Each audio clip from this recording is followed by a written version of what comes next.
Hello! Hi అండి. అందరూ ఎలా ఉన్నారు? నేనైతే చాలా బాగున్నాను. ఈరోజు ఈ వీడియోలో సెప్టెంబర్స్ ఇస్తున్న నాన్ ఇమిగ్రెంట్ వీసాలో అయితే ఒక మేజర్ చేంజ్ అయితే వచ్చింది. దాని గురించి నేను ఒక చిన్న షార్ట్ వీడియో పెట్టాను. బట్ అది నాకు తెలిసి చాలా మందికి అర్థం ఉండకపోవచ్చు. సో, అందువలన యాజ్ యూజువల్‌గా నా వీడియోస్ ఎక్కువ లాంగ్ వీడియోస్ ఎక్కువ మంది చూస్తూ ఉంటారు కాబట్టి, అసలు ఏం రూలో అది ఎవరెవరికి అప్లై అవుతది, దాని వలన ఎలాంటి ఎఫెక్ట్ ఉంటది. సో, దీని గురించి అయితే మొత్తం కూడా మీకైతే షేర్ చేద్దాం అనుకుంటున్నాను. సో, ఇంకెవరైనా మొదటిసారి మన ఛానెల్‌ని చూస్తున్నట్లయితే తప్పకుండా సబ్స్క్రైబ్ చేసుకోండి. వీడియోనైతే లైక్ చేయండి. ఎవరికైనా యూజ్ అవుతదనుకుంటే షేర్ చేయండి.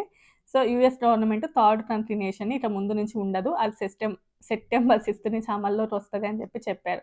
అసలు అదంటే ఏమిటి అంటే, నార్మల్‌గా మనకెలా ఉంటదంటే యూఎస్‌కి రావాలి అనుకుంటే ఫస్ట్ యూఎస్ గవర్నమెంట్ నుంచి పిటిషన్ అప్రూవ్ అయిందనుకోండి. ఆ తర్వాత మనం వీసా ఇంటర్వ్యూకెళ్తాం ఇండియాలో.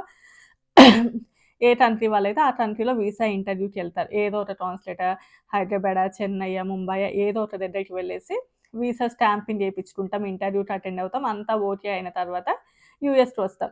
అది యాక్చువల్‌గా ప్రాసెస్ అనేది అలా ఉంటది. బట్ కొంతమంది ఏం చేస్తారు అంటే ఇండియాలో వీసా స్లాట్స్ దొరకడం అనేది చాలా కష్టంగా ఉంది.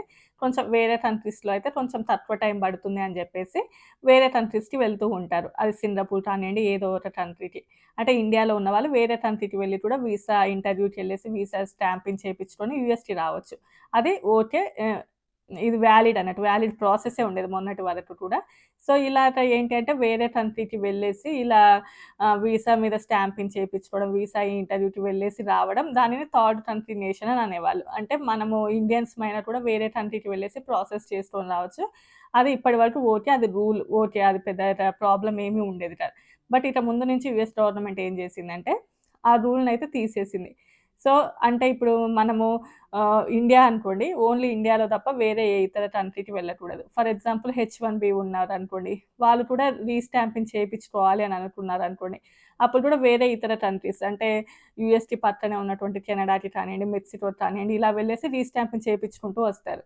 బట్ ఇక ముందు నుంచి మనం ఏ కంట్రీ అయితే ఆ హోమ్ కంట్రీకి మాత్రమే వెళ్ళేసి ఇలా రీస్టాంపింగ్ చేపించుకోవాలి తప్ప వేరే ఇతర కంట్రీస్‌కి వెళ్ళకూడదు అని చెప్పేసి.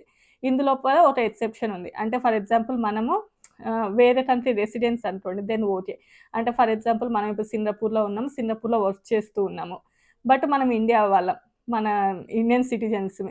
బట్ మనం సింగపూర్‌లో వ్యాలిడ్‌గా వర్క్ చేస్తున్నాం. మన దగ్గర వ్యాలిడ్ డాక్యుమెంట్స్ ఉన్నాయి.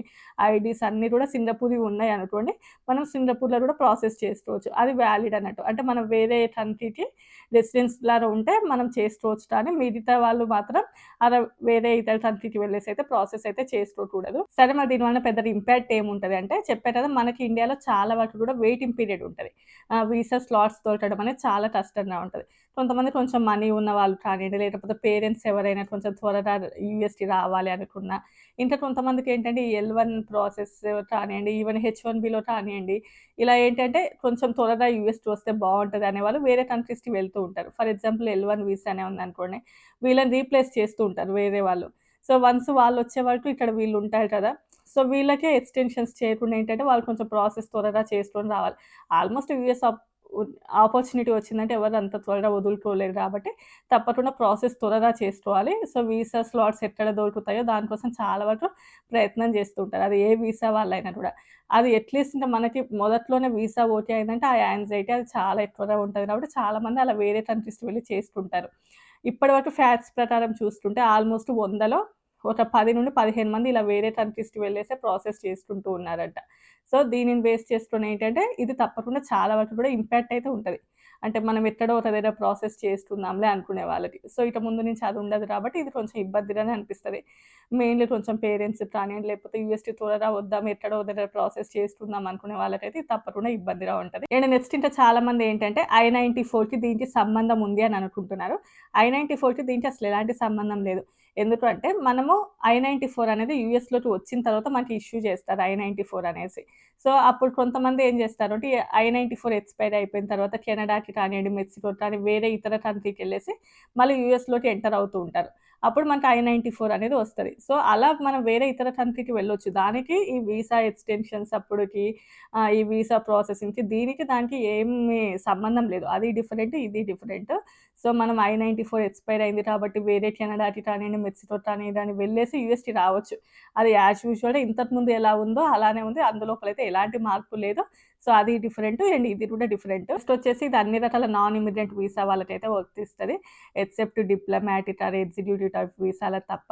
అండ్ అందులో మన వాళ్ళు ఎవరు ఉండరు. నాకు తెలిసి ఒక 1% ఉంటే ఉండొచ్చేమో. బట్ రెగ్యులర్‌గా మన వాళ్ళు వచ్చేటటువంటి F visa, J visa, M visa, H1 visa, B1 visa, B2 visa, F1 visa or any type of వీసాలకి అన్నిటికి కూడా ఇదైతే వర్తిస్తది. బట్ కొన్ని వీసాలు అదైతే మనకైతే వర్తించేవైతే కాదు. అండ్ నెక్స్ట్ వచ్చేసి అసలు ఎందుకు దీన్ని చేంజ్ చేస్తున్నారు అని అడిగినప్పుడు వాళ్ళు ఇలా చాలామంది వేరే ఇతర కంట్రీస్‌కి వెళ్ళడం వలన నిజమైన ఆ హోమ్ కంట్రీ వాళ్ళకి ఇబ్బందవుతుంది. అంటే ఫర్ ఎగ్జాంపుల్ మనం ఇండియా నుంచి సింగపూర్ ఎళ్లి చేసుకోవాలి అనుకుంటే అసలైనటువంటి సింగపూర్ వాళ్ళకి టైం అనేది ఎక్కువ పడుతూ ఉంది. అందరూ అక్కడ బుకింగ్ చేసుకోవడం వలన. సో, ఇలా వేరే ఇతర కంట్రీస్‌కి వెళ్ళడం వలన ఆ కంట్రీ వాళ్ళకి ప్రాబ్లమ్ అవుతుంది కాబట్టి, తప్పకుండా మీరు ఏ కంట్రీ వాళ్ళు ఆ కంట్రీలోనే చేసుకుంటే వేరే కంట్రీకి ప్రాబ్లమ్ ఉండదు కదా! అని చెప్పేసి వాళ్ళు చెబుతున్నారు. బట్ యాక్చువల్‌గా బయట సర్క్యులేట్ గాని అందరూ చెప్తున్నది ఏంటి అంటే, ఆల్మోస్ట్ వీసా లోపల చాలా రకాల చేంజెస్ అయితే తీసుకురావాలని చూస్తున్నారు. సో, మనకి డ్రాప్ బాక్స్ ఎలిజిబిలిటీ పోయింది. ఇలాంటి చాలా రకాల చేంజెస్‌లలోనే ఇది కూడా ఒక చేంజ్. సో, ఇంత ముందు ఇంకా చాలా రకాల చేంజెస్ అయితే మనం చూడబోతున్నాం అని జెప్పేసి గూడా. బట్ అవన్నీ ఇప్పుడు కాదు. అవి చేంజ్ అయ్యి బయటకొచ్చిన తర్వాత మన నుంచి వీడియో అయితే వస్తది తప్పకుండా. సో, నా వీడియోస్ నచ్చితే లైక్ చేయండి, షేర్ చేయండి, సబ్స్క్రైబ్ చేసుకోవడం మీకు అర్థమైందని అనుకుంటున్నాను. సో, ఇక ముందు నుంచి సెప్టెంబర్ 6 తర్వాత వేరే కంట్రీలలో ఒకవేళ అపాయింట్‌మెంట్ తీసుకున్నా కూడా ఇంక ముందు నుంచయితే మనము చూడము. అంటే ఐ మీన్ ఇక ముందు నుంచి అలాంటి ప్రాసెస్ అయితే ఇక ఉండదు. సో, ఇంతే అండి ఈ వీడియో. By by.